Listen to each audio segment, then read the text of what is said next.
Malawi Today.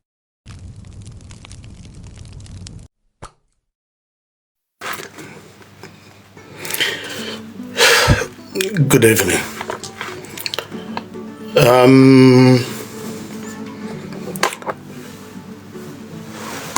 Madzulo abwino kwa onse. No, I'm listening.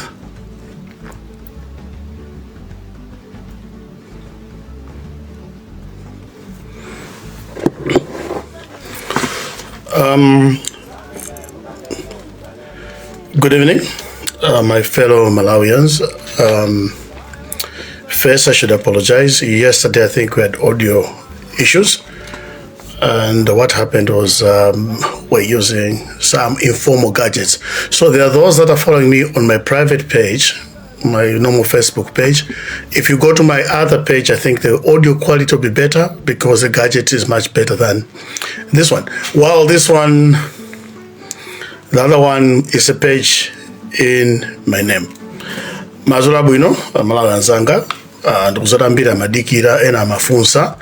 Nthawi yakwana pankhani yokuza mulandu wakatangale wa bambo Zune Sata omwe maina a Malawi akuluakulu aboma komanso akuluakulu ena ogwira ntchito ngati ku Malawi Defence Force komanso ena ogwira ntchito ku polisi ena ku Office of the Director of Public Prosecutions, Office of DPP, konse atchulidwa ndithu mainawo.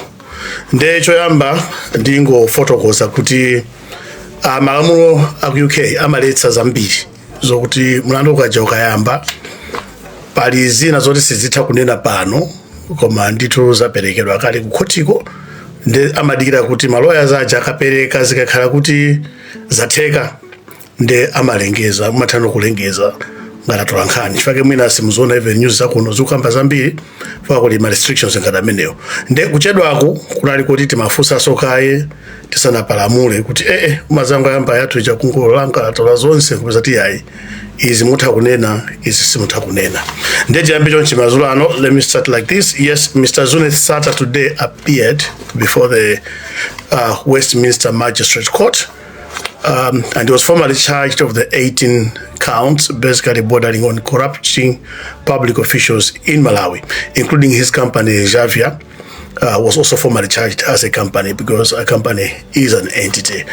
So he was charged with all the 18 charges, I think all the 18 counts that you have seen circulating, but he's yet to take plea.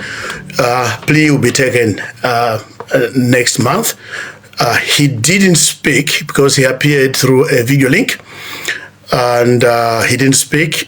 His lawyers told the magistrate that he had a brain injury on 23 November 2023. As such, he could not speak, but he joined through video link. And from there, they applied for bail. So bail has been set at £2 million.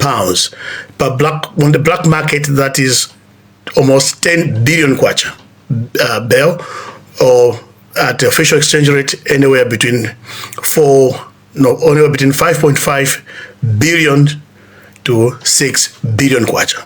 That's bail for Mr. Sata. Has been signed off by his cousin, Mr. Sakrani. So the next court appearance is the matter will be referred to what is known as Crown Court. They are the higher court because the cases are quite serious cases. The magistrates don't have jurisdiction, especially because of the amount involved. And then, as I said, there are reporting restrictions which you have to follow. The way it looks like is that the Anti-Corruption Bureau in Malawi really did a disservice to everyone else because I think they're using the admission by various officials that were mentioned in Malawi or were arrested, were caught, and were given reprieve by the Anti-Corruption Bureau that they have no cases. The same, they admitted some of them retained their properties, we'll explain later, retained what they had received from Mr. Sata. So the UK has a law. If you have got business interests here or if you are settled here and you involved in corruption anywhere else in the world, you can be charged. This is the Bribery Act of 2010. So that's where the charges are coming from. So, as we also said yesterday, here there's no hiding, as you have seen. There are also names from the MDF where ordinarily in Malawi we're told there are national security issues. So the full list of those that are charged so far is what has been in public on those charges, but we understand there is a lot of evidence and that will implicate further a lot of people. And so including, which I've been told we can say, is that the evidence, including the report of the Anti-Corruption Bureau that was presented to President Lazarus Chakwera, which he decided to hide it. So that report will be made part of the evidence, I think, and that is likely going to reveal who was mentioned in that report, which Malawians never saw. And then the second also, there is speculation among some of the lawyers we spoke to this afternoon that Mrs. Martha Chizuma, the former director of the Anti-Corruption Bureau, might be a witness in this case. So just a summary in English before I switch to Chichewa. Zunethata has been formally charged of 18 counts of bribing foreign officials. The 17 counts directly related to him and various officials, including the Chief of Staff for President Lazarus Chakwera, Mr. Prince Kabonagaga, the late Vice President, Letsalos Chirima, and others. And he will appear again on 26 June, which is June is next month. His bail has been set at £2 million. It's a record in Malawi, which is almost 10 billion kwacha bail. Chichewa. Mwachidule tinalonjeza kuti tikapita kukoti tikuuza ni kuti kukoti ku mlandu wa Zunethata waenda bwanji poti nkhani tidayamba 2022 koma fachazo chitika zina tinaona mene zinaendera ku Malawiko makesi ambiri anthambi anatana khululukira bungwe la Anti-Corruption Bureau sinapeze umboni enanso analoledwa kubweza katundu yemwe analandira kwa bwana Bambo Sata. Ndiye chinachitika lero mawa asati mawa kumasana chamba 2 o'clock nthawi ya ku UK ndikuti chamba 4 o'clock kuno ndikuti Bambo Sata anaonekera mukoti lero mukotimo sota anachita kubwera koma anaonekera pa video video link kuno kama malolera kuti iwo anavulala pa 23 November mwezi wa 2023 kapena 23 January 2023 ningopanga so check masiku nde chifukwa choncho sana teku yankhula koma anawuzidwa milandu yonse 17 milandu ilipo magulu awiri pa milandu okhuza Sata kupereka ziphuphu kwa akuluakulu boma la Malawi osiyanasiyana komanso pali mulandu wa kampani yawo Javia kunayonso inapereka ziphuphu. Ndiye belo yawo apatsa kuti atha mapitiriza kukhala ku nyumba. Beloyo pa mtengo wake pa ndalama zakuno ndi £2 million. Mena kufotokozera maloyers ndekuti milandu yawoyo ndi milandu ya serious kwambiri komanso boma la Britain ndekuti linawo chidwi kwambiri. Malamulo akuno amanena kuti kunabwera lamulo la nyuwani mu 2010 mwina ambiri sana limve koma ngati muli ndi ma interest kapena muli ndi chidwi olomagwira ntchito kuno makhala kuno ndi nzika ya kuno olive anthu ngobwerafe tikakhakuti akapanga katangale kati ku Malawi iwo akamva atha kukumanga ndi milandu yomwe ili kuno ndi milandu 18 ijo mwapatsa Sata pa milandu 18 ipo 17 ndi yawo koma nkhani yokuti analakwira malamulo a dziko lino popereka chiphuphu ndemene zikuonekera kufotokozera maloya ndingonena asanapitirize pali zambiri zomwe zachitika pali zambiri zaperekedwa koma sitinganene fati kunoko amakhala ndi ma restrictions pazina mamakapa nkhani yokhuza umboni woperekedwa kukoti kopukapokha umboni utaperekedwa mukoti nditisakukuuzani koma belo pomwe yafikapo ya 10 billion kwacha pa black market kapena poti timagulisana 2.7 kapena 3,000 kwacha ku bank ndekuti kumalawi kuti ngati kuti mina ndi 5.4 billion kwacha kapena 6 billion kwacha belo kusonyeza kuti milandu yomwe apatsayi ndi ya serious kwambiri. Ndiye beloyo apatsa chikolecho anena kuti akhala cousin wawo ngwachira kuti Bambo Saklani ndipo aboma ni atakonzeka kuti mlandu mmene wafuna uthi nsangasanga mmene zikuonekera ndi kuti mwina tikamafika mwezi wa July ukhala wonse wayambika kapena mwezi wa September ikhala kuti milandu ipita kumapeto. Ndicho chomwe chachitika chakuti pa 26 June mwezi omwe uyambe la mulunguli Sata akaonekeranso ku khoti mu mzinda wa London omweyo kuti akayambe kuyankha milanduyi.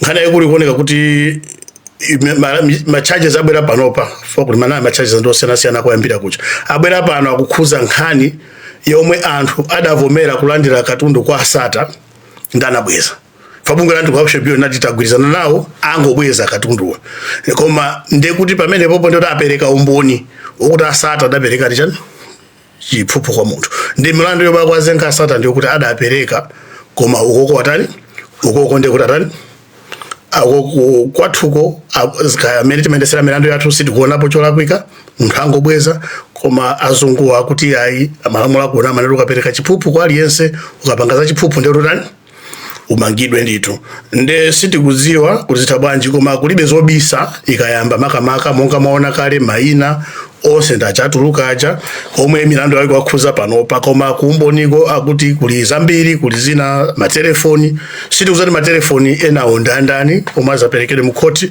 omwe amakambirana za ziphuphu amakambirana za ndalama koma ndikhulupirira bungwe la Anti-Corruption Bureau ku Malawi linawo mbono umene unapatsidwa komanso ndikhulupirira kuti ani ache omwe amayankhula pa foni ndi Sata sindingathe kunena pano kuti ndi ndani koma ndithu kuyambira mwambamo mpaka pansi madera mosiyanasiyana ani ache akuziziwa komanso mene chikuonekera ndikuti kuti report ija linaperekedwa ndi Martha Chizuma la Anti-Corruption Bureau ija ambiri mukumbukira kuti mpaka malemu vice president anazayimisidwa ntchito ndi president Lazarus Chakwera report imeneja ikukhala ngati ikhala pati yamboni ndekuti poya pakhala nomwayi woti Malawi tione kuti ripoti mabisidwa ku Malawi chamuli chani muli ndani ndi ndani ndipo boma lathu limatha kubisa maripoti imene akalipereka ngati pati ya umboni kuti kesi imene inakanika ku Malawi koma nkhani zinali chonchi ndekuti nafenso akalipereka formally ikayamba kesiyo ifenso tizaliwerenga popano ripoti icha kuti tonse tizimvera limodzi zomwe akupanga azungu ku khoti komanso panali mphekesera fani mafusa maloyers ena ndi ena akumeneko kuti ndiye pamboni nda akuti mwina sanatsimikiza mwina so mkulu yemwe ali mkulu wa Anti-Corruption Bureau mbuyo Martha Chizuma ajana mangidwa hapo mpaka na kuti nkhani zimeso kudakere kuchosedwa ntchito pano ali ku Washington World Bank mwina atakhala somboni kumbali zoti nkhani za boma la Malawi ndemene zikuonekera apa patukhala ngati zomwe napanga bungu la ACB tinajesana galo chifukwa chokuti anzathu angotenga maripoti athu ku Malawi aja kuti ndiye ndi unotsimikiza kuti anthu anapanga zakatangale ndiye kunoko ndi mlandu ulendo kuyamba menepo ndisire pompa poopa ndanena kale kuti nkhanizo zindi ma restrictions ambiri sitikapange speculate more than what is allowed sitinganene zambiri koma Asata apita ku khoti nkhaniyo ndithu kunoko tikatene yayamba ali pa bail ya 2 million pounds olokuti 10 billion kwacha kapena kuti pa black market kapena 4.5 billion to 6 billion kwacha mukakasintha ku bank komanso sakuloledwa kutuluka mdziko muno padali pano ndi milanduyi ipitirira pa 26 June mwezi omwe tikuyamba pompa sonza kuti ofufuza afufuza omaliza amaliza koma kuona ma charges zake mena ali serious ndi kufa chake belo yake ikumagunda kuma 10 billion kwacha yomwe ndi funding ndithu ya department ya boma ku Malawi mpaka chaka chose kumaliza ndi amene ninganene chachidule chokuti azathu akuonekata linazo serious akuonekata mafufuza mokwanira koma nkhani yaikulu ndi kuti tentidikire wiki yamawa akatilolezaso zina pali zina zomwe tinapeza kumeneko zomwe mwina sizitaleted court zimene zimaka zikukhuza anzathu nyumba ya malamulo anajambulidwa ndithu akupita kwina kwake ukalandira ndalama ndi amene tikakhatira lolezedwa tizitulutsanso mwina tingodikira lwachiwiri achitatu akazipanga vet kuopa kunyula ndi usiku wabwino omwe mafunso nkhani ndimeneyo Asata mlando jawayamba unakanika ku Malawi uja komanso ali pa bail ya 10 billion kwacha ndi nkhani ndizimene za Malawi anzanga tiyeni tizoona kuti zikutha bwanji komanso tiona kuti kodi zipita kuti koma chomalizira ndinenepo kuti chifukwa kuti Asata alibe mlandu ku Malawi chifukwa kulibenso mlandu wa Asata unatha ku Malawi ndezomwe zingachitika atapeza kuti asata ndolakwa andimene akupangira macharges akhala mwina ndalama za nkhanikhani kuwalanda katundu uja, dziko la Malawi lizaluza chifukwa kulibeko umboni kuti dziko la Malawi linavutika. Malinga ndi ife dziko la Malawi tili bwinobwino, ife kulibe nkhani zonse zili bwino, ndeti katundu uyu atapeza kuti alanda azunguwa ndi wawo chifukwa kwatokha tinakanika kufotokoza tilibe kesi iliyonse yasata ku Malawi.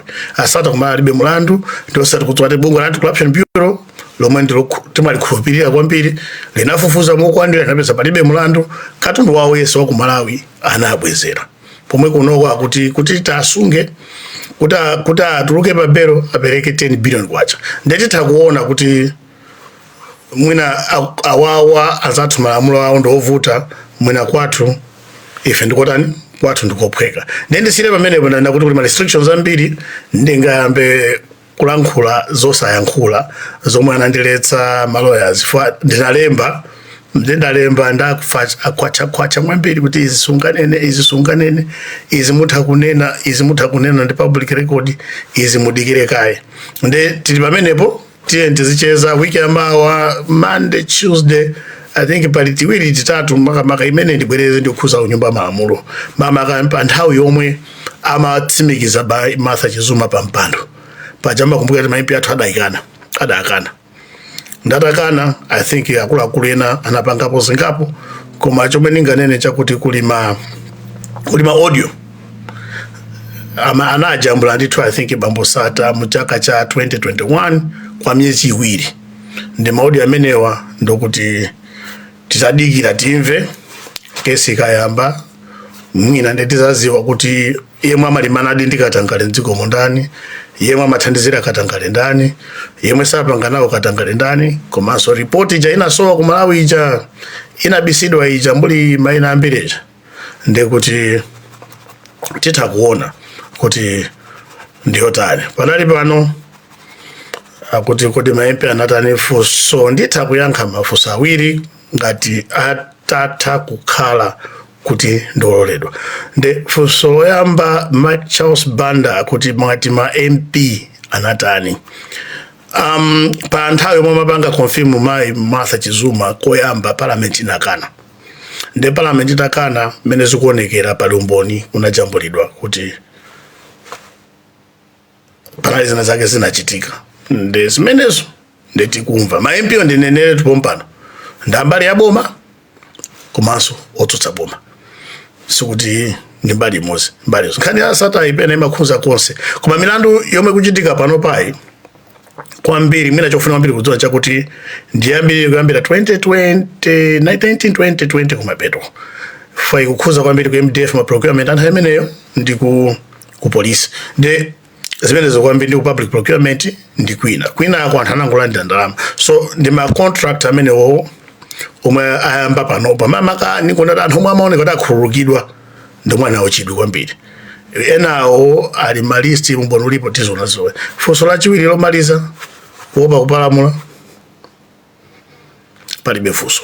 Usiku wabwino makoma nonse, Mulungu tizingopemphera dziko lathu, anthu ambiri ndosauka ndovutika umakhala ngati kutsogolera omwe timapeza nthawi zonse sukonda Amalawi, koma tiyeni tipemphere tonse tisankhe mwina zomwe zingatithandize kuti tione pa 2016 kusankha kundu kwa Malawi sunganene kuti votera na uje izi zonena votera na uje ndezinda ikadziko pa mavuto, koma aliyense pasi pa mtima tione kuti dziko likuyenda bwanji. Katangaleyo ndi watipweteka kwambiri.